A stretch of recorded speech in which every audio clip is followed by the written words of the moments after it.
Em 1959, quando Fidel Castro anunciou ao mundo que sua revolução era comunista, passou a ser apoiado por Moscou. Com isso, a União Soviética iniciou uma campanha para dominar com a ideologia marxista a América Latina, onde os partidos comunistas formariam grupos de guerrilha armada com dinheiro soviético, repassado por Cuba. No Brasil, foram criadas 29 organizações guerrilheiras, onde Fidel Castro vislumbrou expandir sua revolução comunista. Em 1961, o presidente do Brasil, Jânio Quadros, condecorou o guerrilheiro cubano Che Guevara com a Ordem do Cruzeiro do Sul, sem imaginar que 4 meses antes o Partido Comunista Brasileiro acertara com Fidel Castro o envio de jovens brasileiros para o treinamento de guerrilha em Cuba, com a finalidade de preparar quadros revolucionários que desencadeariam a luta armada no Brasil. As ações armadas já existiam antes de 1964 no governo de João Goulart, através das Ligas Camponesas de Francisco Julião e do Grupo dos 11 de Leonel Brizola. Com a chegada ao poder, em 1964, do presidente Castelo Branco, centenas de comunistas e políticos de esquerda refugiaram-se no Uruguai, onde formariam a Frente Popular de Libertação, que a partir de 1965 empreenderia atos de sabotagem urbana e focos de guerrilha rural no Brasil, principalmente na Serra do Caparaó, cujos guerrilheiros, apoiados por Leonel Brizola, foram combatidos e vencidos por tropas da Polícia Militar de Minas Gerais. Em 1966, a esquerda brasileira, decidida a tomar o poder à força e em curto prazo, passou a adotar táticas terroristas como as que foram usadas pelo grupo guerrilheiro Ação Popular, que ao explodir uma bomba no saguão do Aeroporto Internacional de Guararapes, em Recife, matou o jornalista Edson Regis de Carvalho e o almirante Nelson Gomes Fernandes. A influência da Revolução Cubana passou a servir de modelo para muitos revolucionários como Carlos Marighella, do PCB, que em 1967 viajou a Cuba e participou de um evento sobre a propagação da luta armada no território brasileiro. De volta ao Brasil, em setembro de 1967, Marighella criou a Ação Libertadora Nacional, ALN, e começou a recrutar jovens brasileiros entre os estudantes que, depois de preparados ideologicamente, foram enviados a Cuba. Em 1968, com a chegada ao Brasil do primeiro contingente da ALN de guerrilheiros formados em Cuba, entrou em cena Carlos Lamarca, capitão do Exército e militante da Vanguarda Popular Revolucionária, VPR, que se uniu a Marighella e em janeiro de 1969 explodiu 50 quilos de dinamite no QG do 2º Exército, matando na explosão o soldado do Exército Mário Cosel Filho e ferindo 6 militares. E ainda, na cidade de São Paulo, os guerrilheiros avançaram com um veículo roubado e abordaram o capitão Chandler, do Exército dos Estados Unidos, que se encontrava no interior de um automóvel quando saía de sua residência. Chandler foi morto por uma rajada de metralhadora em frente da esposa e do filho de 9 anos. O Comando de Libertação Nacional, Colina, criado em Belo Horizonte no ano de 1968, executou na capital mineira vários assaltos a agências bancárias e atentados à bomba. Os guerrilheiros se reuniam durante as sessões de cinema no Cine Acaiaca, localizado na área central de Belo Horizonte, para planejarem as ações de terror e guerrilha. A situação estava ficando caótica no país. Os guerrilheiros praticavam atentados à bomba nas grandes cidades, matando e ferindo vários inocentes, aumentando a insegurança e o medo da população, que passou a exigir ações imediatas do governo brasileiro para acabar com a violência praticada pela guerrilha.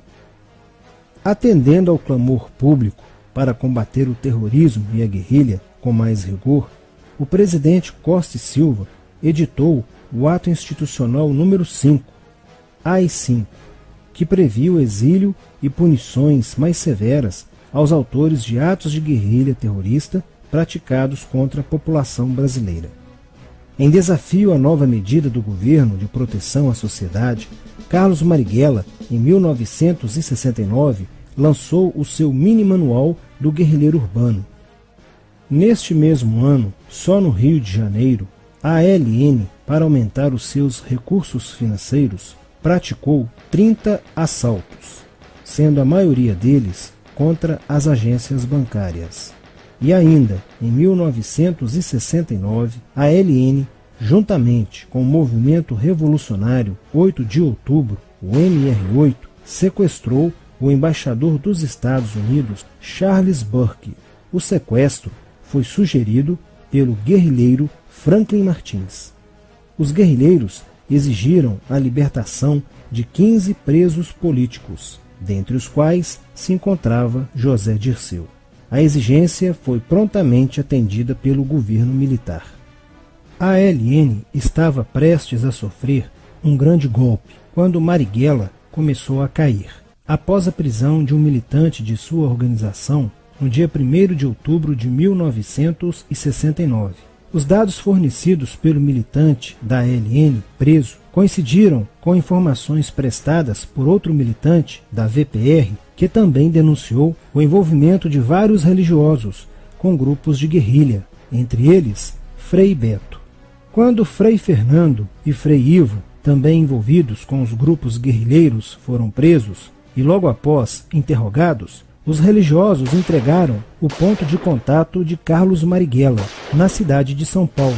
No dia 4 de novembro de 1969, o ponto foi cercado pela polícia, onde Marighella, percebendo o cerco, reagiu e foi morto. Depois da morte de Marighella, centenas de guerrilheiros foram presos e mais de 300 armas apreendidas. 2 sequestros de diplomatas, o embaixador alemão Enfield von Hollemer e o cônsul japonês Nobuo Okushi, foram feitos às pressas, para libertar os guerrilheiros que continuavam presos. Inspirados no marxismo cultural, vários militantes da esquerda brasileira iniciaram a estruturação de uma organização que se infiltrou nas faculdades brasileiras, bem como no meio artístico e cultural, e principalmente nas edições de jornais, setores estes com grande poder de influência sobre a formação da opinião popular. Durante as manifestações, vários militantes comunistas, usando armas de fogo, eram infiltrados no movimento estudantil e disparavam contra os manifestantes, na intenção de colocar a opinião pública contra o regime militar. Com a morte de Marighella, Lamarca havia assumido a posição de líder mítico, que sustentava a esperança na vitória comunista. Em 1970, quando o embaixador suíço Giovanni Butcher foi sequestrado, o governo se recusou a soltar os presos da lista apresentada pelos guerrilheiros. Depois de 40 dias de sequestro, os guerrilheiros quiseram matar o embaixador suíço. Porém, o governo militar cedeu e as exigências dos guerrilheiros sequestradores foram atendidas, preservando a vida do diplomata. Na cidade de São Paulo, o cerco sobre a vanguarda popular revolucionária, liderada por Carlos Lamarca, estava se fechando. Isso fez com que Lamarca fugisse para o Vale da Ribeira e montasse um campo de treinamento para a guerrilha. Na tentativa de descobrir este campo, tropas da Polícia Militar do Estado de São Paulo foram deslocadas para a região. No dia 8 de maio de 1970, um pelotão comandado pelo tenente da Polícia Militar, Alberto Mendes Júnior, foi emboscado e rendido por guerrilheiros da VPR. O tenente Mendes foi feito refém e obrigado a seguir com os guerrilheiros na direção de 7 Barras. Depois de um dia e meio andando pela mata, Lamarca formou um tribunal revolucionário e decidiu matar o tenente Mendes, que teve o crânio esmagado por coronhadas de fuzil desferidas pelos guerrilheiros Diógenes e Fujimori. Apesar do cerco, Lamarca conseguiu escapar e em 1971 chegou ao sertão da Bahia. Depoimentos de guerrilheiros presos em Salvador levaram o exército ao esconderijo de Lamarca, que, estando armado de metralhadora, reagiu à prisão e foi morto. Após a morte de Lamarca, o número de militantes presos era bem maior que o número de guerrilheiros em ação no Brasil. Os guerrilheiros